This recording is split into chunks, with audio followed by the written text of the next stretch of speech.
October 27th, 1962. A date etched into memory. The day humanity sealed its fate beneath the oceans.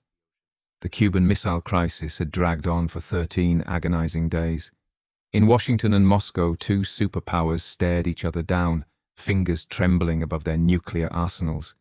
The world's fate hung by a thread. It was in these fragile hours that a single Soviet submarine, B-59, drifted silently in the warm waters off Cuba, hidden from the American fleet above. The sailors aboard B-59 believed war had already begun. American destroyers circled like sharks, dropping depth charges, practice charges meant as warnings. But the men below had no way of knowing that. Inside the claustrophobic submarine, temperatures soared past 100 degrees. Sweat poured from every pore. The air was thick with carbon dioxide, panic, and exhaustion. Captain Valentin Savitsky, convinced that World War III was underway, gave the order, "Prepare the nuclear torpedo." In our reality, one man, Vasili Arkhipov, refused. He argued, he resisted, he saved the world. But in this world, Arkhipov stayed silent. The launch proceeded. The torpedo streaked through the water, a dart of death, and struck the American destroyer USS Beale. In an instant, the ship and its entire crew disappeared into a boiling mushroom of seawater and flame. The United States reacted exactly as the Soviets feared. President Kennedy, believing a nuclear attack had begun, authorized immediate retaliation. Cuba was obliterated within hours. Soviet forces in Europe launched their own missiles in desperate response.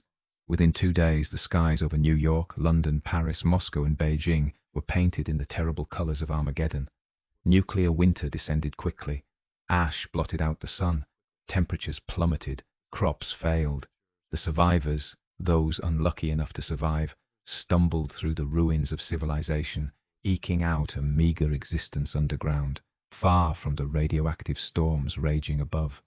There was no moon landing, no internet, no global culture, no great inventions, no soaring towers of glass and steel, only darkness, only silence. Somewhere, in the frozen rubble of what was once a city, a broken radio still crackled faint echoes of a dead world, jazz songs, old speeches, a transmission from a humanity that once dreamed of reaching the stars. It all ended with a single decision, or the absence of one. One heartbeat, one man who in our world said no, and in this world said nothing at all. And so history took a darker road, a road from which there was no return.